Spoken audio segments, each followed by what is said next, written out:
Saan na ba yung aking mga anak ko na wala man? Andun pala.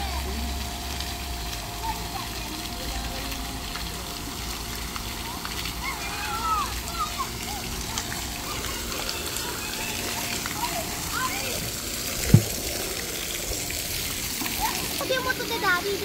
Ah, huwag ka na maglagay ng ganito ah. Hindi mo nung maglalaho ka lang. Tignan mo, basa ng bag ko. Ito na.